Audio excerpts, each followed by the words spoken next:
Comment on prolonge des édifices aussi emblématiques? On regarde comment ils sont faits.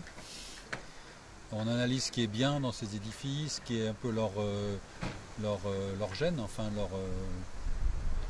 leur caractéristique, leur essence. Et puis on essaie de le transposer ça de façon contemporaine. Voilà. Donc c'est ce qu'on a un petit peu fait. On a bien analysé l'architecture des gratte-ciel de Leroux. Et on s'est dit comment on pouvait faire du contemporain avec ça. Et en fait c'est passionnant. Il y a plein de pistes extrêmement intéressantes. La première piste évidente, c'est les gradins.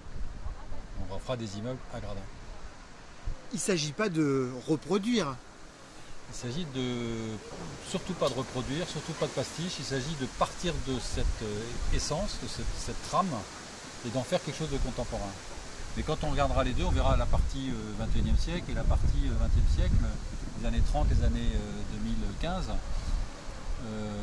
Mais il y aura une espèce de filiation, si vous voulez. Voilà.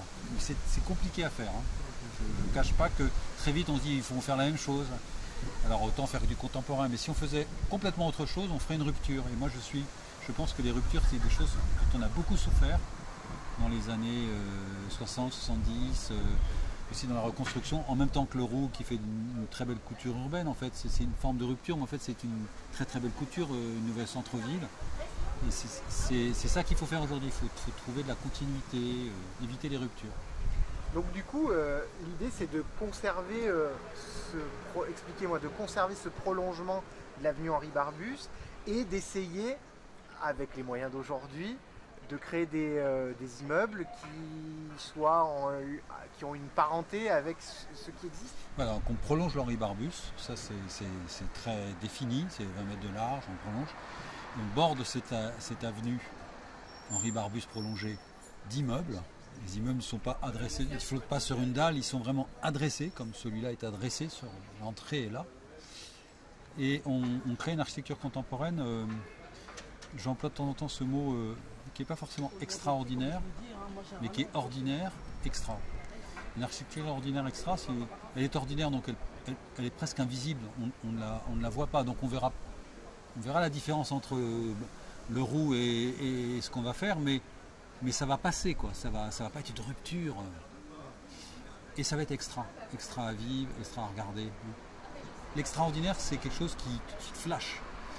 L'ordinaire extra, c'est quelque chose qui disparaît, mais qui est extra. Et c'est ça qui m'intéresse. L'extra à vivre, à habiter, et l'extra à véhiculer. C'est ça que je cherche. Moi. Et comment vous allez faire pour harmoniser, parce qu'il y a différents architectes, enfin, vous êtes celui qui coordonne le projet, mais il va y avoir différents maîtres d'œuvre, différents architectes. Il va falloir respecter une certaine homogénéité avec l'ancien, et puis aussi entre ces futurs nouveaux immeubles. On va beaucoup imposer. Du coup, au lieu d'imposer avec des cahiers des charges, parce que c'est impossible de dire faites comme ci, faites comme ça, on va créer un esprit très très précis. La marge de manœuvre sera peut-être réduite pour les architectes. Ils ne vont pas voir un immeuble en double pot qui est avec des fleurs et du rouge et du bleu et du jaune. On va tenir l'architecture sur une colorimétrie, sur les gradins, sur une volumétrie, mais il y aura beaucoup de marge de manœuvre pour des architectes qui savent que ce qui est important, c'est aussi l'habiter, c'est la qualité des appartements, c'est la qualité des terrasses. Et là, il y a tout un travail architectural très intéressant. Et c'est vrai que les architectes seront contraints dans un moule contemporain issu de Maurice Leroux. C'est un peu compliqué. Et pour ça, pour éviter le cahier des charges trop dur, on va créer un atelier de travail. C'est-à-dire que l'architecte qui sera désigné par cet atelier et par le promoteur, parce qu'il y a aussi des gens, eh bien, il fera le projet dans l'atelier, avec nous, avec l'ensemble des autres architectes. Voilà. L'idée, c'est de faire un pool, enfin de faire un travail un peu collectif, dont je serai l'architecte en chef, celui qui va un petit peu ordonner les débats et l'architecture, mais il y a beaucoup de marge de manœuvre. Donc il va falloir que les architectes acceptent cette contrainte, et donc on va choisir des architectes qui acceptent de travailler comme ça en atelier. Dernière question, ça sera évidemment un lieu d'habitation, mais un lieu de vie avec des magasins. Donc tout ça, là c'est pareil, l'idée c'est aussi de conserver un petit peu ce qu'on voit là, tout en l'améliorant. Oui, là derrière nous il y a une trame de Leroux à 7 mètres, il n'y a rien derrière, il y a 7 mètres puis encore aussi une attique. On va garder ces hauteurs, donc, mais on va la réinterpréter complètement différemment, c'est-à-dire que dans Leroux c'est des cours qui sont fermés par des immeubles de 8 étages.